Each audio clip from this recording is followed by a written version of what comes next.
fellow traders din, students, meron naman po tayong graduate ng masterclass.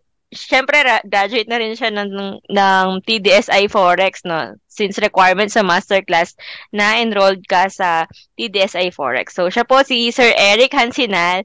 Hello, Sir Eric. Good evening Hi. po. Hi, good evening. Good evening po. So, our first question, sir. So, can you introduce yourself? Yes, so again, it's good to be back.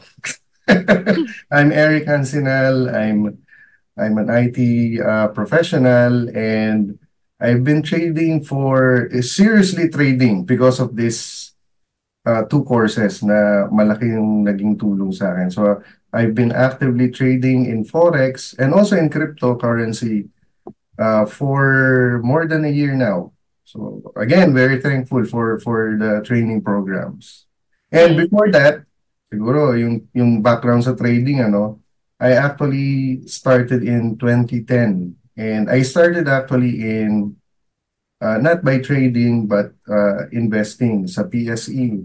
So yung nakwento ko nga in my previous interview, nag-join lang ako, nag-sign up lang ako sa isang monthly newsletter na nagbibigay ng regular recommendations. So may listahan sila ng mga blue chip companies, and then we get to choose from the list.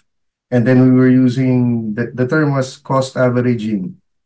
So eventually, okay naman, umaano naman kumikita, but in my case, I just turned 50. So during that time, uh, nagwo-worry na ako sa paano mangyayari pag retirement na. Siyempre, as an employee, limited lang yung earning potential. I have to look for additional earning possibilities. Nakita ko yung opportunity nga sa investing in stock market. Kaya lang, yung cost averaging na yun, nababagalan ako. And then, I've heard of friends na nagte-trade. Actually, nagpo-post ako sa SOCMED at that time sa Facebook. Ito yung parang lang, uh, katuwaan lang. And then a friend of mine who was also into forex trading, sabi niya, bro, pag sinubukan mo yung forex, iiwan mo yung PSE. But at Mm. that time, nag-share siya ng PDF, ng ebook, and binasa ko, masyadong technical. So ang naisip ko, if ever na merong mentorship na local, Philippine-based, interested ako matuto. Now at that time, PSE, yun nga, kasi simula pa lang, masyadong it's all Greek to me. Masyadong ang hirap aralin. Ayoko nung gagamit ka ng technical analysis, graphs. Kaming mga IT engineers, sawa na kami sa graphs. Utilization graphs, sawa na kami. Ang gusto ko yung worry-free, almost worry-free na tuturuan ka, may gagawin ka, tapos pa-check-check ka na lang. Kaya Mm. ito, very appealing itong programs ninyo. So, that was way back in 2010. 2020, famous dito, during the pandemic, Mm. 2020. Maraming yumaman at naghirap dyan. Ayan, isa ako sa mga panandaliang yumaman, quote and, quote and quote, pero in a span of a few weeks, nabawi. Kasi at that time, sumubok ako ng trading without the proper strategy. Wala akong notion, hindi ko naintindihan yung stop loss. No? All I was thinking back then was tataas pa yan. So, wala talagang strategy. So, in other words, yung malaking kinita, nasunog. Mm. And we were waiting until last year. And last year, you were actively promoting your mentorship, TDSI. So, doon nagsimula yung active trading activities ko. Nagsimula sa TDSI, yung basic. And then when you offered the master class, I also joined up, and also the boot camp. So all of Mm. these training programs were a big help. Ito na tayo ngayon, nakagraduate na rin sa master Mm. class. So very thankful. Yeah. Yes, sir. So, for you, ano, sir, yung masterclass Forex? So there's a big difference. Pagka yung TDSI mentorship, it's focused more on getting the participants skill level, getting them familiarized with a specific basic Basic terms. the strategy of how to do trading in Forex.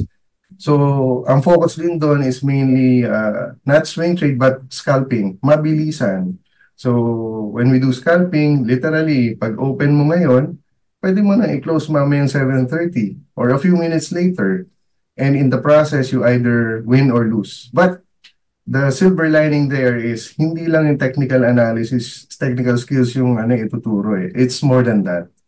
So, yung mental toughness talaga yung pinapatibay. And it's done because of you, yung mga relationship managers, the RMs, and yung inputs rin ni Ma'am Lioness during our regular calls. So, hindi lang bibigyan ka ng access sa online lessons, iiwan ka na. It's a community-based collaboration experience as well.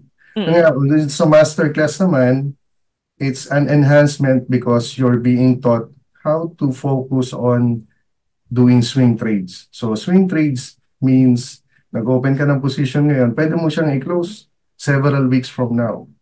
And meron pang additional earning opportunities doon. So in-explain yun during the course. Which is, for me, na very erratic yung work schedule, na I realize na gusto kong tumutok sa swing. Sa master. Yes, sa swing trading. Kasi it's less stressful. Yung sa kasi, merong level ng stress sa dalawang approach sa scalping and then sa swing trading. Pero somehow, nakwento ko nga sa'yo kanina, di ba, yung latest trades ko ngayon, bumaliktad na, akala ko babaliktad na Literally, $30 na lang, may hit na yung stop losses. And yet, sinabi ko sa misis ko, maganda lang tayo, baka ma-hit yung stop loss. Pero na-accept ko na may possibility na na matalo. And yet again, bumawi, and here we are. Yun, it was a successful trade after all. So more on that later. Yeah, can we talk about your trade, sir? Can you walk us through about sa trades mo without, of course, really revealing your strategy and the pairs? Yep. So mahabang storya to. So I was a member of the master class, the batch 1 of the master class. So we started in August. I think or September last year. Yeah. So sometime matagal tayong naghihintay noon ng opportunity. My opportunity came nung undas, October 31, November 1. At that time, out of town kami, kaya medyo mahina yung signal.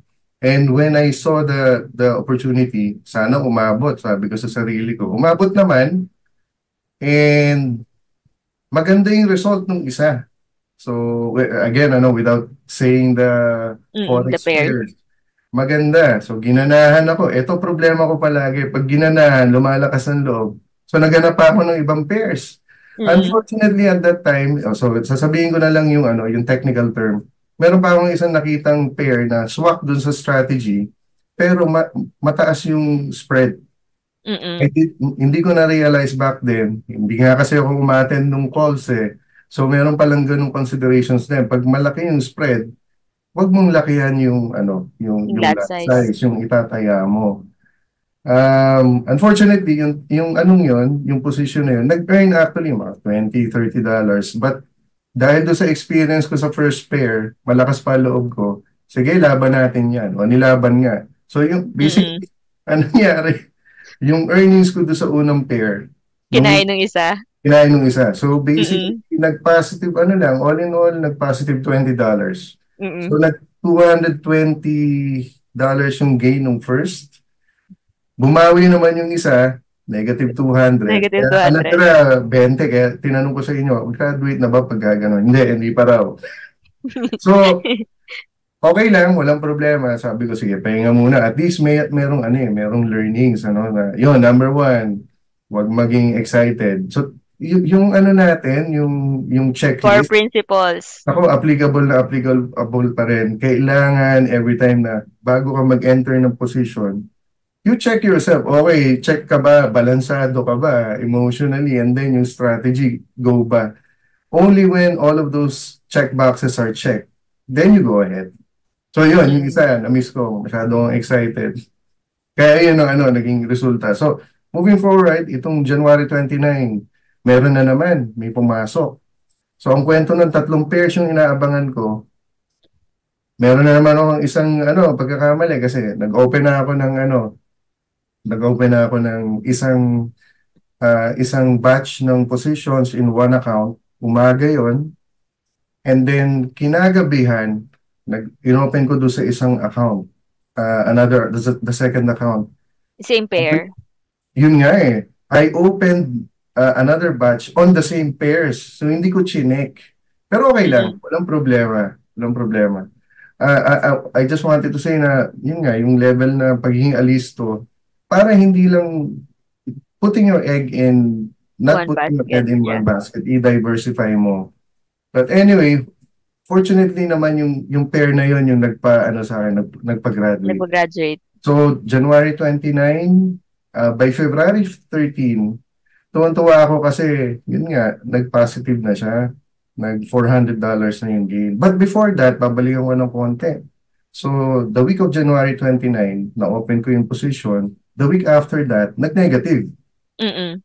So, imbis na manlumo, kasi nung nag-scalping ako pagka nag-negative, parang surrender na ako, wala na pag-asa.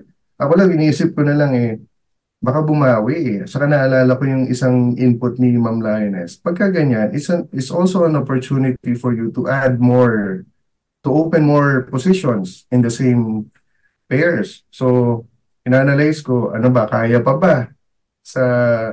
Kaya ko pa bang i-take yung loss? Itinignan ko, at that particular price, mas maliit yung loss na Yes, may tama. diba? And kung sakaling bumalik, mas malaki naman yung magiging gain. So yun na lang yung iniisip ko, sige, open pa tayo ng dalawa. Pero hanggang doon na lang talaga. So with those two additional positions, ang maximum possible stop loss ko total for that batch will be around $230. Mm-mm. Sinabi ko na lang kay Mrs. Possible $230 loss. Pero huwag kang mag-alala, tanggap ko na yan. Pero in case na matalo, hingi ako ng additional funds. Yun na lang. Dapat tanggap pa rin ni Mrs. Ayun, ikukwento ko yan. So, the week after that, sabi ko sa kanya, bumabawi unti-unti. Kasi at that time, nung the week later, the second week, our stop loss for that account was around 160. So, negative 160. So talagang malapit na doon sa stop loss eh. $30 na lang per position. Sige, sabi ko, tutulugan ko pa rin yan. Wala na. Kung i-close ko kasi, asar talo, di ba? So ilaban mo na. Nandun ka na eh. And then the week later, yun nga, positive 70 na. Cumulative. Pero may mga negatives pa yun So, all in all, overall PNL mo ay positive 70 na. The weekly, and towards the end of that week, nasa 100 na. And then, ito na nga, nung Valentine's week na, nung Monday, nasa 120. So, unti-unting tumataas eh. And then, nung February 13, sabi ko, ayoko siyang isipin, magaan naman yung load sa trabaho. Punta muna ako ng mall. Pero, hindi ako sumusunod sa tip ni Ma'am eh. Sinisilip-silip ko. May mo sinisilip? Sinisilip ko habang nasa jeep. So, sabi ko, $700 na. Yay! 2 p.m., $700. So biglang... Wala pang exit signal. Wala pa. So umakyat siya. Umakyat na. So, hindi, sorry, $700 cumulative, yung 3 accounts na yun. So for that particular account, nasa 150, I think. 150. Nung kinagabihan, pag-uwi ko, halos magkasunod na kami dumating sa bahay ni Mrs. Pinakita ko sa kanya, Mami, 1,200 na yung unrealized PNL natin on all 3 accounts. So, cumulative na yun. For this account, nasa 400 na. So, ang una niyang tanong, hindi mo pa ba ibebenta yan? Walang exit signal So, basically, wala pang isang break eh. Wala pang isang break kasi ang laki talaga nung starting position. So, you can just imagine, o nga naman, pagka I understood her point na paano pag bumaliktad, pera na, magiging bato pa.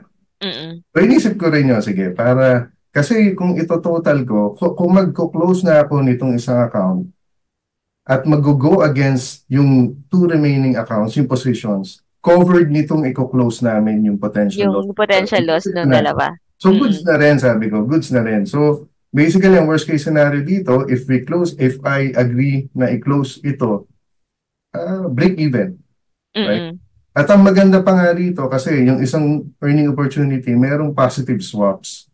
So even if, alam mo yun, nagre-ranging yung price, meron kang Meron kang kita daily. dollars every day, nakakatawa, di ba? So para ka rin nag-scalping na Mm. you let your money literally work for you.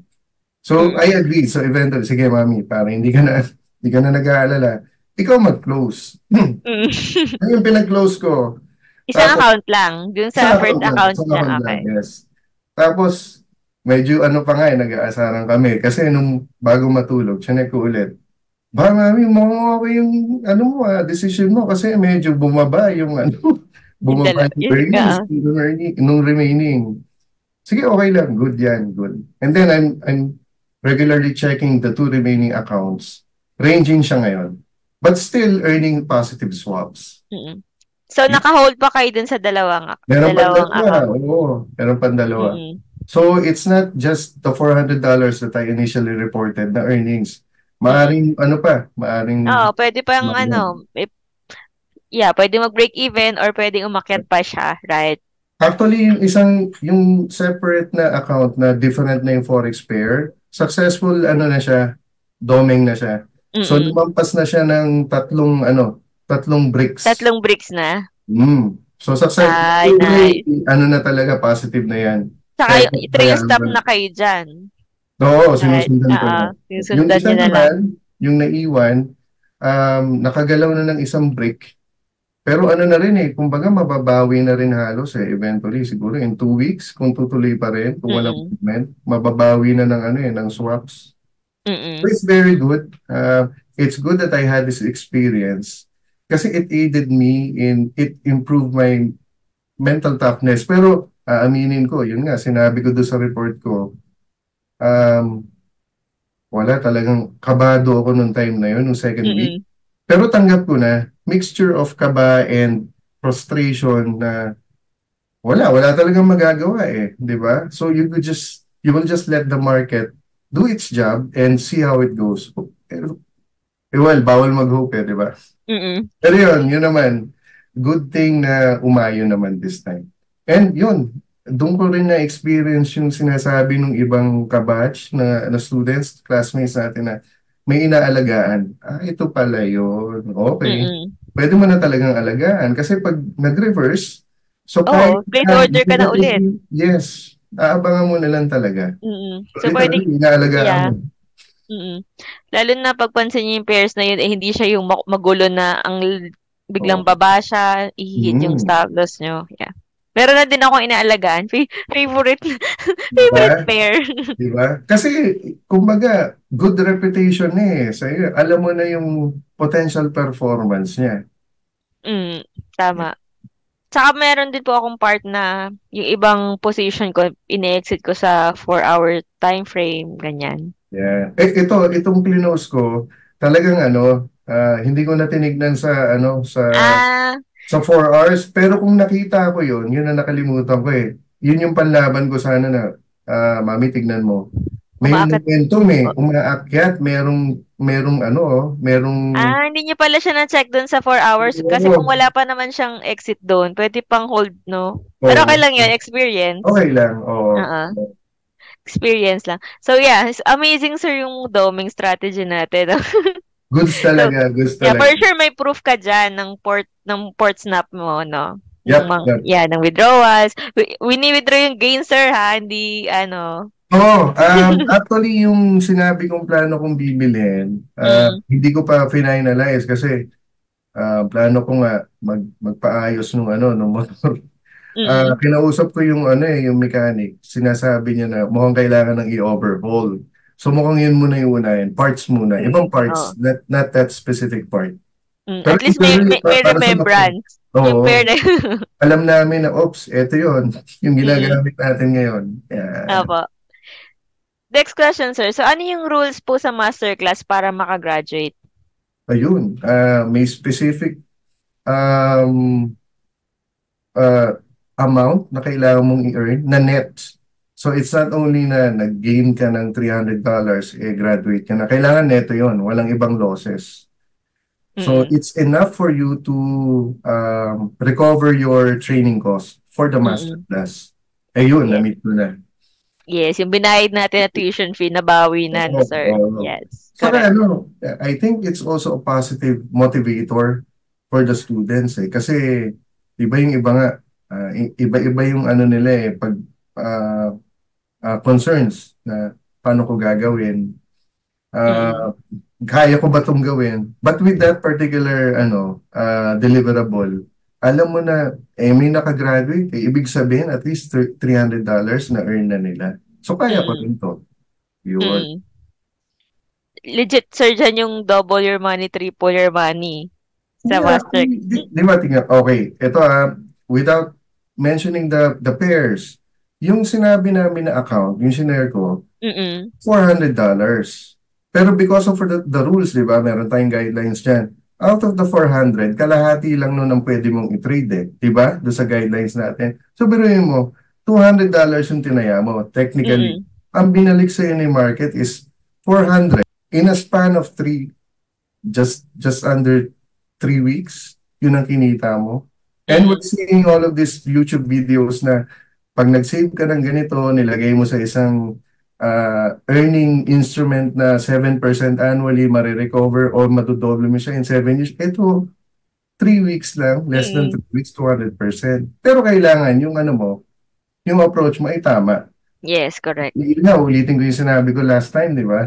When you enroll in masterclass, especially here in masterclass, para ka ng merong franchise. Isa ka ng franchisee. Meron ng Mm. manual, susundin mo na lang. So, Correct. well ako, yun nga, pasaway ako, di ba? Ay, yung kunikwento ko sa'yo, may manual na pero may sinusubukan pa akong iba. So, no dramas, no stress, sundan nyo lang yung instruction, makakagraduate talaga. Mm-mm. And less stress kung hindi mo kailangan magpuyat. May specific timeline lang na between sa ngayon, after 9:30 p.m. until 10 p.m., mag-open ka ng positions, hayaan mo na. And you just check 3 times a week. So yun yung recommendation. That's it. Mm-mm. Di ba? Mahirap ba, sir, mag-trade as a masterclass student? Well, yun nga. I've realized it's in terms of stress and time management, mas magta-trade ka gabi na eh. So, in terms of Filipino employees, even OFWs, di ba, ang daming nag-graduate na OFW, Mm-mm. marirealize namin na mas maigi to kasi hindi namin pwedeng isabay, hindi namin kailangan isabay dun sa usual na work schedules namin. In my case, nakakapag-trade ako pagkagabi.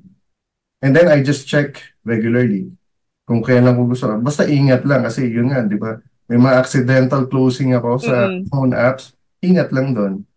But basically, yung actual opening and closing, yung closing kasi, dependent na yan sa ano mo, sa stop loss mo. Di ba? Mag-auto close na lang yan. But when do you usually open? Not nighttime, Philippine time.